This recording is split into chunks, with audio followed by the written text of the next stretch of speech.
Maine, it's your boy TJ the Realist, back at it again with another video.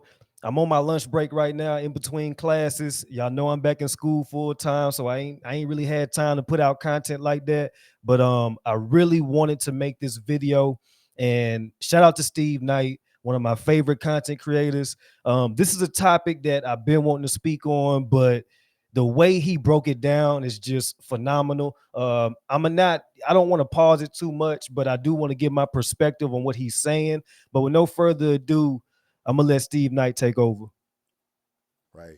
And bro was like, man, you can't, dog. I did it. I used to live that life. I was on the same shit you was on, trying to save everybody, bro. But you can't save them, bro. They have to go through it themselves because there's nothing you can tell them to make them feel otherwise, man.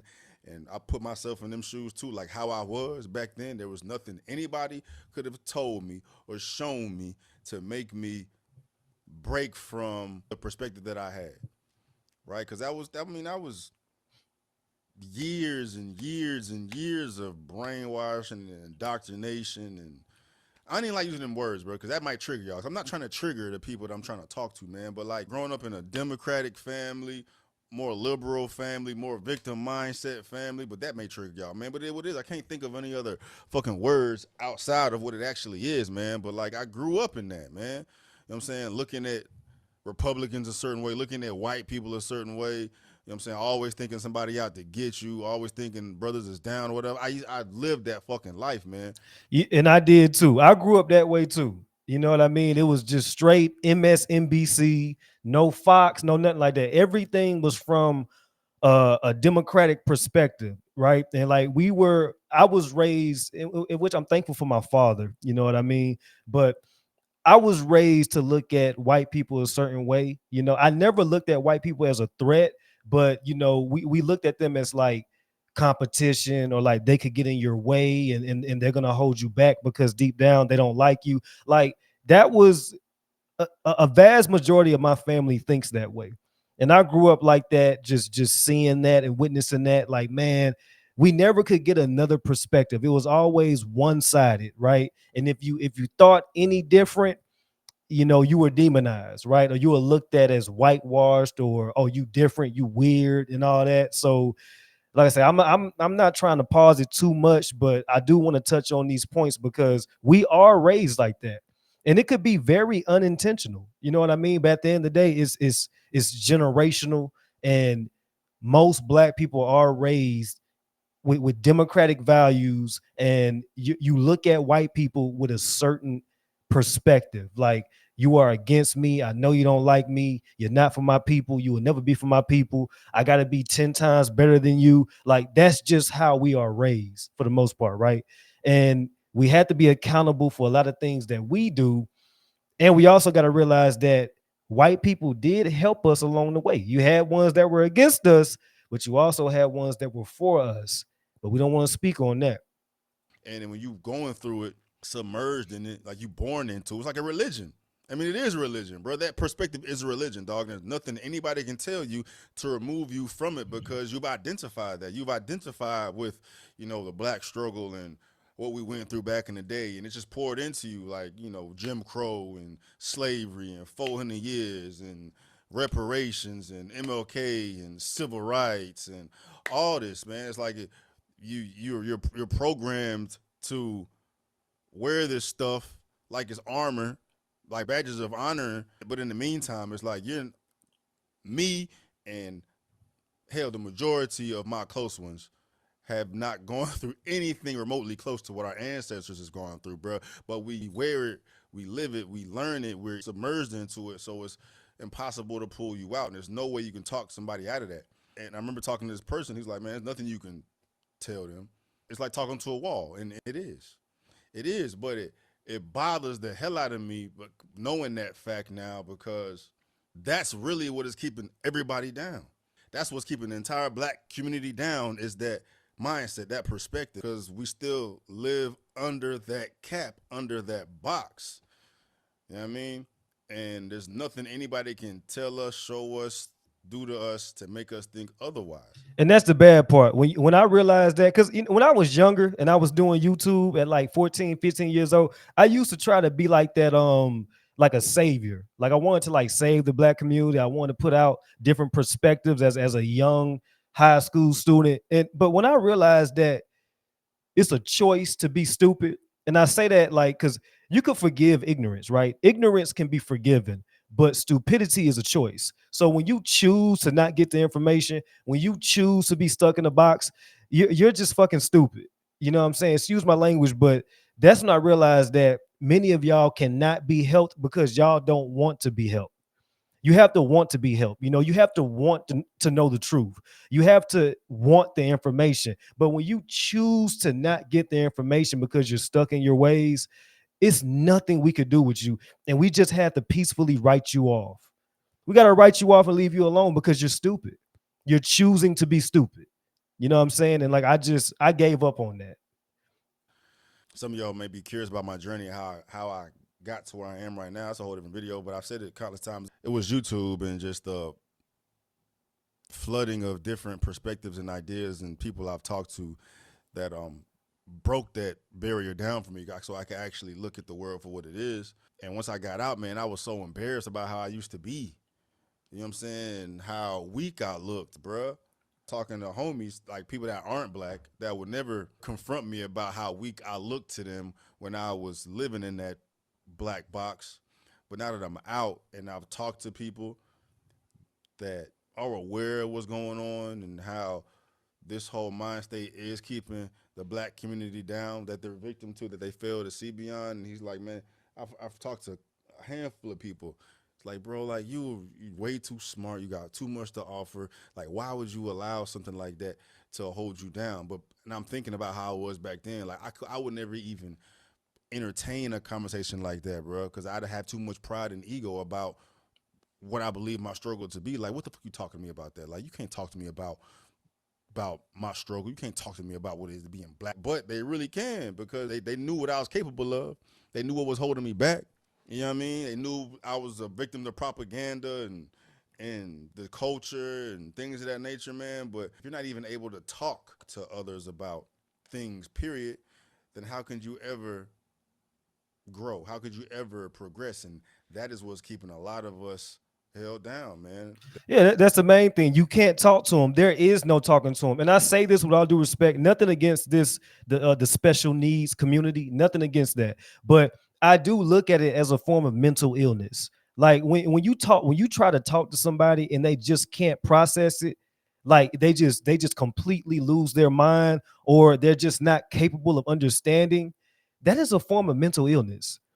You know what I mean? Like if I can't break shit down with logical facts and you have an issue with that because you don't agree with it, that is a sign of stupidity. That is a sign of you being mentally slow. You know what I mean? Like if I could break something down to you and have a conversation and I let you know, hey, how you feel is wrong, and I'm going to logically prove why you're wrong by giving you tangible facts that can be researched, and you still have an issue with it, that is mental illness. In my opinion, that is mental illness. And there is no talking to some of y'all. Matter of fact, there is no talking to a lot of y'all.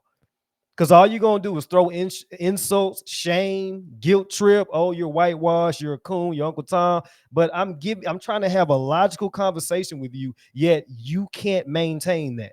You're not capable of having an open-minded conversation about certain things that bother you, right? And that's because you're stupid. And it is what it is. You're stupid. Anytime somebody, as a grown person, man or woman, if somebody cannot have a logical conversation with you, it's because you're a fucking idiot, a closed minded idiot. Our inability to even communicate or have discourse with others that have an opposing view besides our own. Because our struggle is what it is. And sure, you could tell me about what I'm going through, or how what it is to be black, and how we getting held down. But there's lots of things people can tell you. And a lot of people told me shit.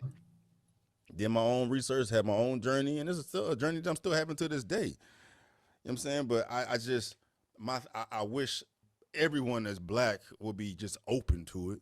You ain't gotta agree with it. Just just had that conversation and not just demonize someone for having a different opinion than you.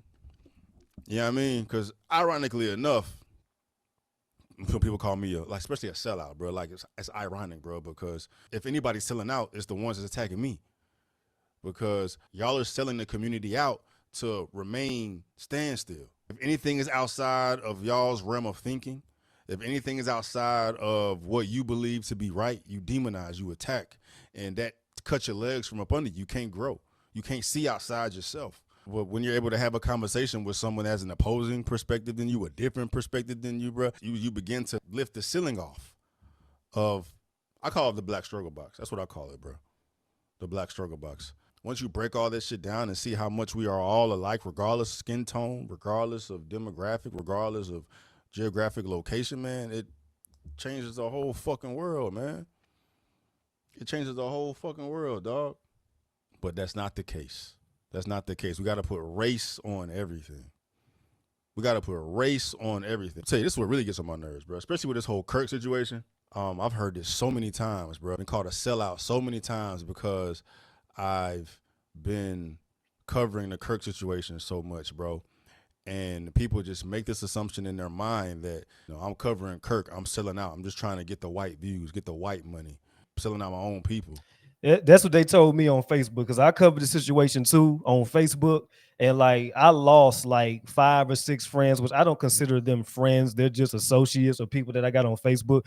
But I not a single white person had an issue with what I said. Not a single Mexican, not a single Asian person. It was all black people that got mad at what I was saying. And the main point that I was making was that you should not celebrate death. You should not celebrate an assassination. This man had a family, a wife and kids that witnessed this traumatic event, and y'all are celebrating it. Like that's fucked up. That's demonic. You know what I'm saying? But yet black folks got mad at me. Like it's just weird. It's stupid. That's a connection they've made. It's like, how limiting is that? I mean, how racist is that, first of all, to think that since I'm black, the only reason why I'm doing it is to get the white money. And it's racist again because since I'm black, I shouldn't be talking about this, period. It couldn't be that me, Stevie Knight, feel strongly about what happened to this person, regardless of his fucking skin tone, but everyone just keep putting skin color on it. It ain't got nothing to do with skin tone to me. It was about someone using their right to free speech to change the world, and his life was taken from it. Manufactured narratives to paint him a certain way, which was polar opposite of what his true intentions were. But people are going to believe what they want to believe. People are going to hear what they want to hear. Once people have it made up in their mind of how you are, how whomever is, there's nothing you can tell them or show them that's going to make them feel otherwise. One of the most difficult things to do is to change somebody's mind on anything, right? Even if you give them facts.